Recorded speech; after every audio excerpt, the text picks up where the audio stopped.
Okay बेटा, हम लोग पहुंचे मार्जिनल कॉस्टिंग में। मार्जिनल कॉस्टिंग में ये सब्जेक्ट का नाम है कॉस्ट एंड फाइनेंशियल अकाउंट, ये चैप्टर का नाम है मार्जिनल कॉस्टिंग।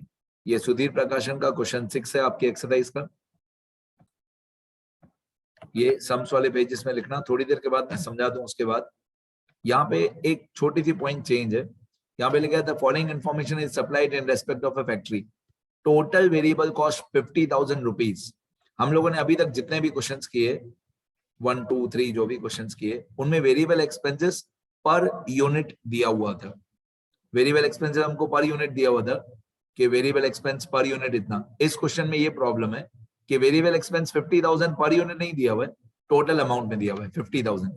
तो मैं नोट करता हूं पहले, variable expense 50,000 rupees per unit नहीं है। ये 50,000 रुपीज जो है ये वेरिएबल एक्सपेंस का टोटल अमाउंट दिया हुआ है क्वेश्चन में। Variable expense 50,000 rupees. और क्वेश्चन में क्या दिया हुआ है?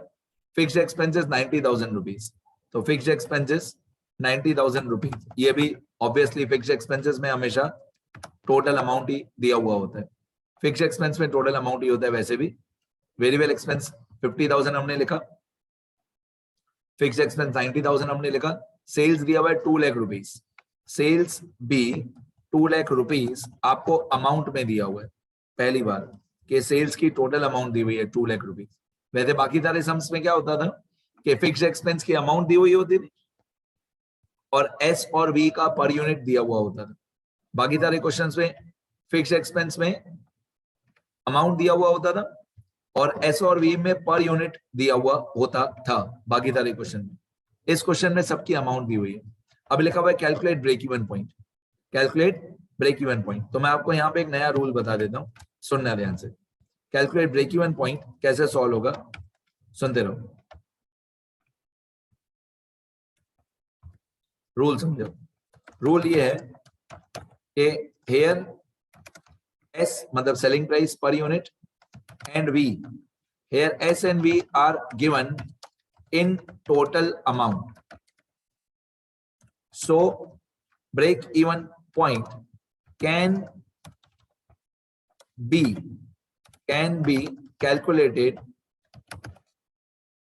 only in total amount। मतलब आपको मालूम है कि ब्रेक इवन पॉइंट के 2 फॉर्मूला होते हैं। ब्रेक इवन पॉइंट का एक फॉर्मूला होता है इन यूनिट्स और ब्रेक इवन पॉइंट का एक फॉर्मूला होता है इन रुपीस। तो बीईपी के 2 फॉर्मूला होते हैं, एक इन यूनिट्स। इन यूनिट्स का फॉर्मूला होता है F upon S minus V और एक होता है इन रुपीस। इन रुपीस का फॉर्मूला होता है F upon S minus V into S. तो इस क्वेश्चन में BEP in units find out नहीं हो सकता है। Here S and V are given in total amount, so BEP can be calculated only in total amount। और अच्छी तरह से बताऊं, यही सेम रूल दूसरे तरीके से लिखूं, यही same rule. Here S and V are given in total amount, so BEP in units, BEP in units cannot be calculated। BEP in units cannot be calculated. In units BEP यहाँ पे solve नहीं हो सकता है। अब हमारा break even point का formula, break even point in rupees का फॉर्मूला, यूनिट्स तो सॉल्व नहीं होगा। फॉर्मूला वही होगा जो इन रुपीस का फॉर्मूला होता है। बीईपी इन रुपीस का फॉर्मूला होता है F upon S minus V into S. Formula वही होगा जो बीईपी इन रुपीस का फॉर्मूला होता है। बीईपी इन रुपीस का फॉर्मूला होता है F upon S minus V into S. मैं एक ब्रैकेट लगा दूं हमेशा के जैसे, ये F upon S minus V into S. पहले आप ये ब्रैकेट सॉल्व करोगे F upon S minus we, फिर आप इंटू एस करोगे। चलो अब एफ मतलब फिक्स कॉस्ट। फिक्स कॉस्ट कितना है 90,000 और एस माइनस वी 2 लाख और 50,000।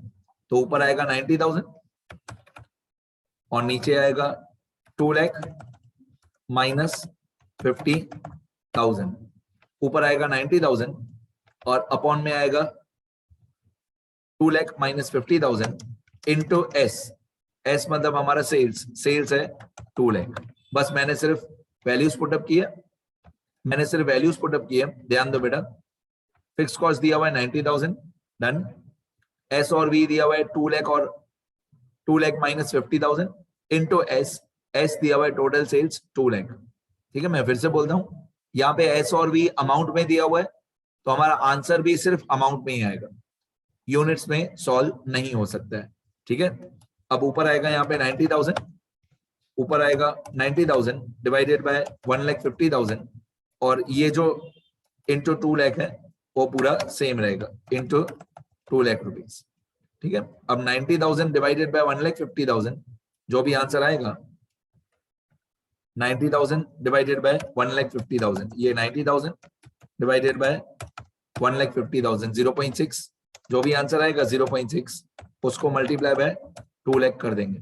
अब ऑब्वियसली 0.6 मल्टीप्लाई बाय 2 लाख तो ये होता है 1,20,000, ये होता है 1,20,000, ये 1,20,000 रुपीज हमारा BEP in rupees find out हो गया, break even point in rupees. तो मैंने बहुत बार बोल दिया कि इस क्वेश्चन में क्योंकि एस और बी रुपीज में दिया हुआ है तो बीईपी जो है वो डायरेक्टली रुपीज में ही आएगा, यूनिट्स में नहीं आएगा।